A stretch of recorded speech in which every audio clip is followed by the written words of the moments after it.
Hello friends, मैं कविता गोयल आप सभी का जीके क्लासेस में हार्दिक स्वागत करती हूँ। आज पढ़ेंगे हम डिजास्टर मैनेजमेंट यानी कि आपदा प्रबंधन के कुछ इम्पोर्टेंट क्वेश्चंस। तो चलिए शुरू करते हैं। पहला क्वेश्चन है, राष्ट्रीय आपदा प्रबंधन संस्थान की स्थापना कब की गई थी? 23 सितंबर 2001, 14 सितंबर 2002, 14 अगस्त 2004, 25 जून 2003। इसका जो राइट आंसर है वो है ऑप्शन सी, 14 अगस्त 2004 को गृह मंत्री जी ने राष्ट्रीय आपदा प्रबंधन संस्थान की स्थापना की थी। तो राइट आंसर होगा 14 अगस्त 2004। नेक्स्ट क्वेश्चन है, राष्ट्रीय आपदा प्रबंधन संस्थान किस शहर में है? कोलकाता, हैदराबाद, बेंगलोर, नई दिल्ली।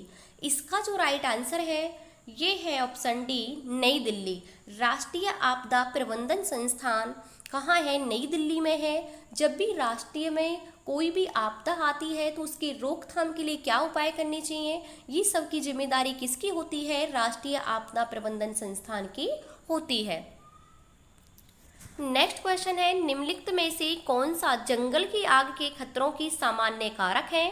अल नीनो, ज्वालामुखी विस्फोट, ज्वालामुखी, बिजली एवं गड़गड़ाहट, उपरोक्त सभी। इसका जो राइट आंसर है ये है ऑप्शन डी, उपरोक्त सभी। जब कभी जंगल में आग लगती है तो ये सामान्य कारक होते हैं।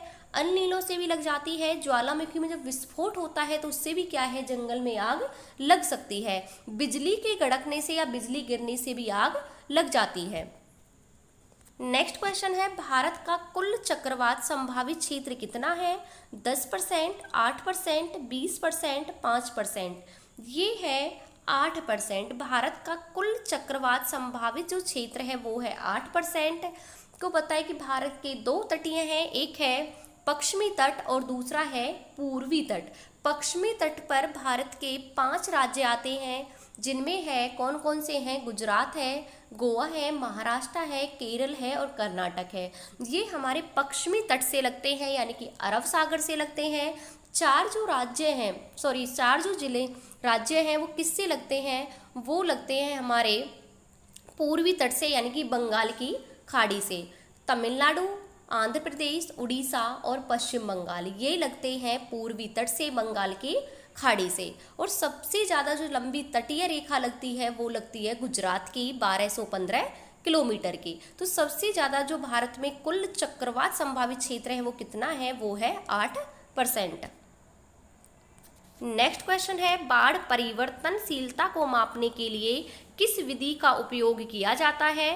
FFI, FMI, FMI, इनमें से कोई नहीं। इसका जो राइट आंसर है ये है ऑप्शन बी, FFMI। बाढ़ की जो परिवर्तनशीलता है यानी कि बाढ़ किस गति से आ रही है, पानी का बहाव किस गति से है, इस चीज़ को हम किससे मापते हैं? इसे मापते हैं हम FFMI, जिसकी फुल फॉर्म है फ्लैश फ्लड मैग्नीट्यूड इंडेक्स। इसकी फुल फॉर्म है FFMI की। नेक्स्ट क्वेश्चन है, डिजास्टर रिकवरी प्रक्रिया में कितने चरण होते हैं? तो ये होते हैं 5 चरण। डिजास्टर रिकवरी यानी कि कोई आपदा आई उसको हम रिकवर करेंगे तो उसमें कितने स्टेप होते हैं? तो कितने स्टेप होते हैं? उसमें होते हैं 5 स्टेप। कौन कौन से होते हैं? सबसे पहला होता है नियोजन, फिर होता है रोकथाम कि हम आपदा को आने से कैसे रोक सकते हैं, उसके क्या क्या उपाय हो सकते हैं। फिर आता है तत्परता। तत्परता में ये है कि हमें इन सारी चीज़ों से निपटने के लिए क्या होना चाहिए? हमेशा तैयार रहना चाहिए। आगे आता है इसमें पुनः प्राप्ति। पुनः प्राप्ति में ये होता है कि जैसे कोई आपदा आई तो हम दोबारा से वहाँ से निकलकर कैसे अपनी ज़िंदगी को दोबारा से शुरू कर सकते हैं। तो डिजास्टर जो रिकवरी होती है उसमें प्रक्रिया में कितने चरण होते हैं? उसमें होते हैं 5 चरण। नेक्स्ट क्वेश्चन है, तट के साथ सुनामी का पता लगाने के लिए तटीय ज्वार गेज को कितने किलोमीटर दूर रखा जाता है? 100, 75, 50, 25। ये रखा जाता है 50 किलोमीटर दूर। जब भी तट के साथ कोई सुनामी आती है और उसके पता लगाने के लिए वो गेज होता है जिससे हम इसका पता लगाते हैं, जो यंत्र होता है उसे कितने किलोमीटर दूर रखते हैं? तो उसे रखते हैं हम 50 किलोमीटर दूर। नेक्स्ट क्वेश्चन है, प्राकृतिक आपदा न्यूनीकरण का अंतर्राष्ट्रीय दिवस कब मनाया जाता है? 15 जून, 5 जून, 13 अक्टूबर, 2 अगस्त। ये मनाया जाता है 13 अक्टूबर को। प्राकृतिक आपदा न्यूनीकरण का अंतर्राष्ट्रीय दिवस 13 अक्टूबर को मनाया जाता है। नेक्स्ट क्वेश्चन है, अंतर्राष्ट्रीय सुनामी सूचना केंद्र कहाँ स्थित है? जो अंतर्राष्ट्रीय सूचना केंद्र है सुनामी का वो कहाँ पर है? वो है होनोलुलु में। नेक्स्ट क्वेश्चन है, भारत की पहली आपदा प्रबंधन योजना किसने शुरू की थी? HC देवगौड़ा, नरेंद्र मोदी, राजीव गांधी, श्रीमती इंदिरा गांधी।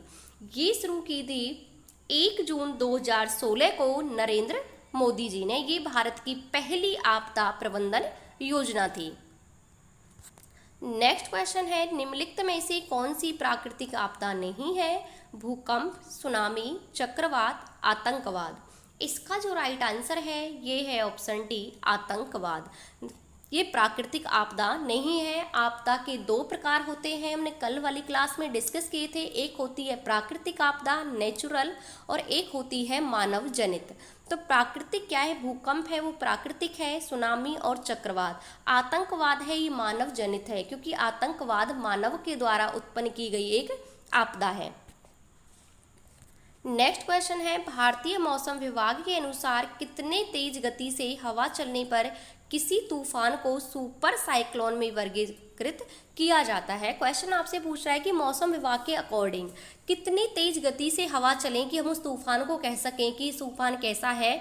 ये सुपर साइक्लोन है। तो 220 किलोमीटर से ऊपर, 250 किलोमीटर से ऊपर, 50 किलोमीटर से ऊपर, या 100 किलोमीटर से ऊपर। इसका जो राइट आंसर है वो है ऑप्शन ए, 220 किलोमीटर से ऊपर। 220 किलोमीटर से भी ज़्यादा जब तेज गति से हवाएं चलती हैं तो हम कह सकते हैं कि ये सुपर साइक्लोन है। नेक्स्ट क्वेश्चन है, सूखा किसके कारण होता है? अतिवृष्टि, अनावृष्टि, या दोनों? इसका जो राइट आंसर है ये है ऑप्शन बी, अनावृष्टि। सूखा जो है वो अनावृष्टि के कारण होता है, और जो बाढ़ है वो अतिवृष्टि के कारण होती है। अतिवृष्टि का मतलब होता है बहुत ज़्यादा बारिश होना। जब बहुत ज़्यादा बारिश होगी तो नदियों का जो पानी है उसका स्तर ऊपर आएगा, उनमें फ्लो बढ़ेगा और उससे बाढ़ का वो कारण बनेगा। तो इसलिए जब बाढ़ आती है तो वो किससे आती है? वो आती है अतिवृष्टि से। और अनावृष्टि का मतलब होता है बारिश का नहीं होना। जब बारिश नहीं होगी तो क्या होगा? सूखा ही पड़ेगी, अकाल पड़ जाएगा। तो सूखा का जो कारण होता है वो क्या होता है? वो होता है अनावृष्टि। नेक्स्ट क्वेश्चन है, किसके कारण वर्षा जल तेजी से बहने लगता है? वन विनाश, चारागाह के विनाश के कारण, दोनों, इनमें से कोई नहीं। इसका जो राइट आंसर है ये है ऑप्शन सी, दोनों। कि जैसे कि वन विनाश और चारागाह के विनाश के कारण, जब वनों को काटते हैं तो जो हमारे पेड़ पौधों की जो जड़ें होती हैं वो मिट्टी को बांधे रखती हैं। लेकिन जब हम पेड़ पौधों को काट देंगे, वनों को काट देंगे, तो क्या होगा? मिट्टी का कटाव ज़्यादा होगा और जो वर्षा का जो जल है वो तेजी से बहने लगेगा। नेक्स्ट क्वेश्चन है, प्रायद्वीपीय भारत में कौन सी नदी के तटीय क्षेत्रों में बाढ़ अधिक आती है? कृष्णा, कावेरी, गोदावरी, सभी। इन सभी नदियों में क्या है? तटीय क्षेत्रों में बाढ़ अधिक आती है, कृष्णा, कावेरी और गोदावरी। गोदावरी दक्षिण भारत की सबसे लंबी नदी है और इसे दक्षिण भारत की गंगा के नाम से जाना जाता है। नेक्स्ट क्वेश्चन है, बिहार का शोक कौन सी नदी को कहते हैं?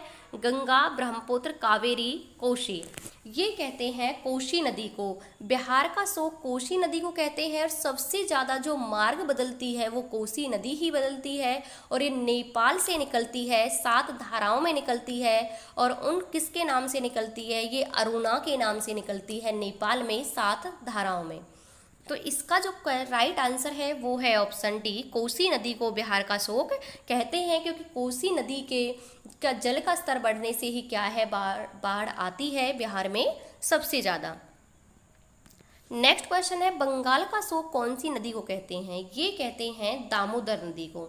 बंगाल का शोक दामोदर नदी को कहते हैं, इसीलिए इस दामोदर नदी पर बहुत सारी योजनाएं बनाई गई हैं। और जो भारत की सबसे पहली बहुउद्देशीय परियोजना थी वो दामोदर नदी पर ही बनाई गई थी, जिसका मॉडल लिया गया था अमेरिका की टेनेसी नदी से।